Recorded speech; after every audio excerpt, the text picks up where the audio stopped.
In the world of building energy, we've got this fascinating matchup going on. It's a high-tech, cutting-edge solution going head-to-head with something, well, surprisingly simple. And what's their goal? To measure something that's basically invisible, the energy you didn't use. So, in one corner, you have the digital twin, a super complex, physics-based simulation of an entire building.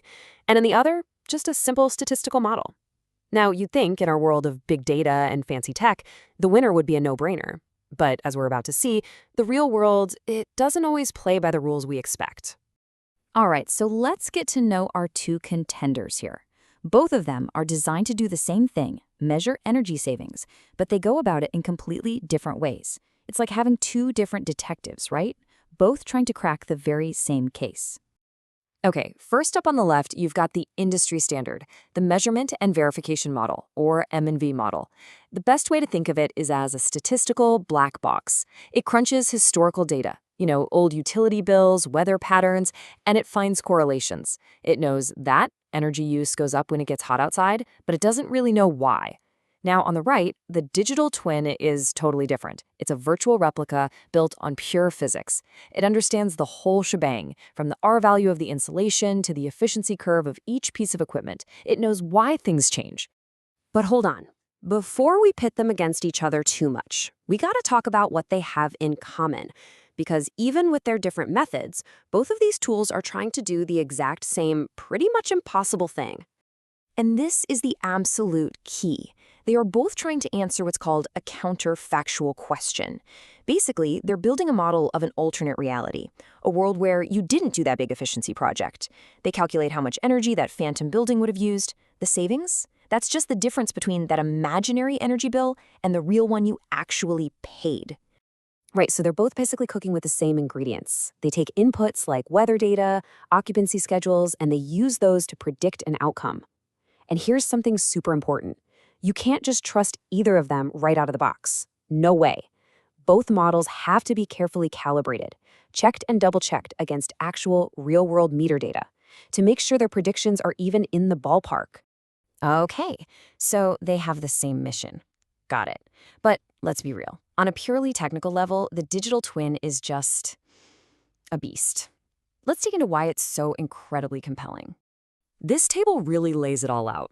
Just look at that feedback row. The simple M&V model is retrospective. It's basically a report card you get at the end of the month. The digital twin, it gives you real-time feedback. It's like having a live coach watching over your shoulder. And that leads us right to the answers row. The M&V model can tell you how much you saved, but because the twin gets the physics, it can tell you why your savings were low. And even better, it can answer all those what-if questions like, hey, what would happen if we tweaked this setting over here? And that, right there, is the real game changer. The twin turns what used to be a backward-looking accounting chore into a forward-looking operational tool. You can catch problems the second they happen, not a month down the line.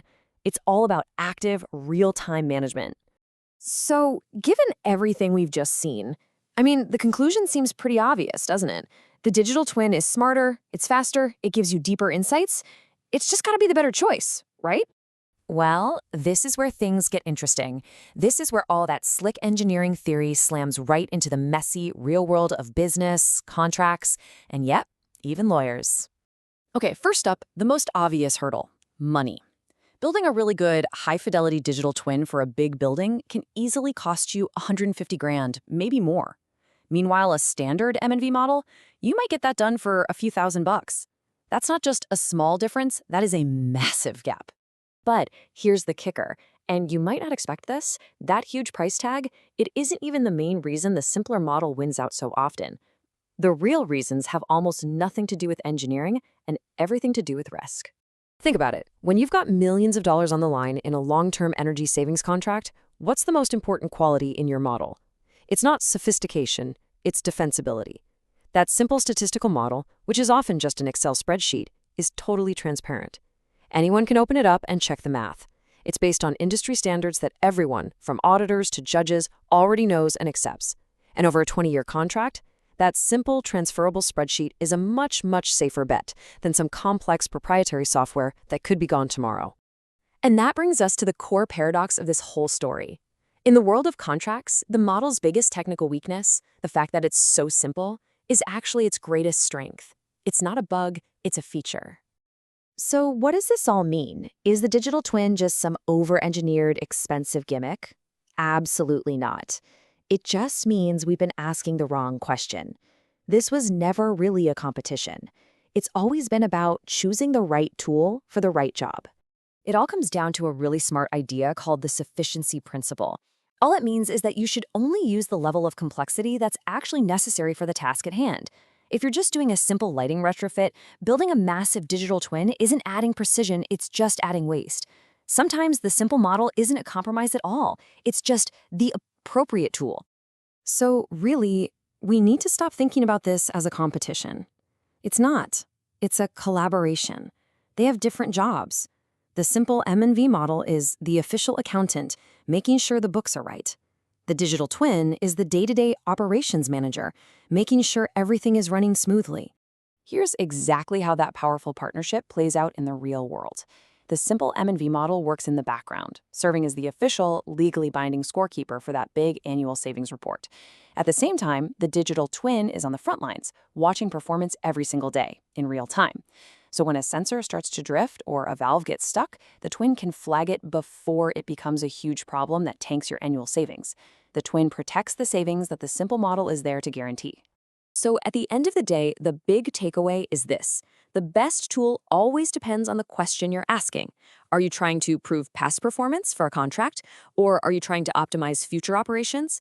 The answer to that tells you whether you need the simple, reliable accountant or the high-tech, real-time coach. So the question you have to ask yourself is, what job does your data really need to do? Is it for looking back or for looking ahead?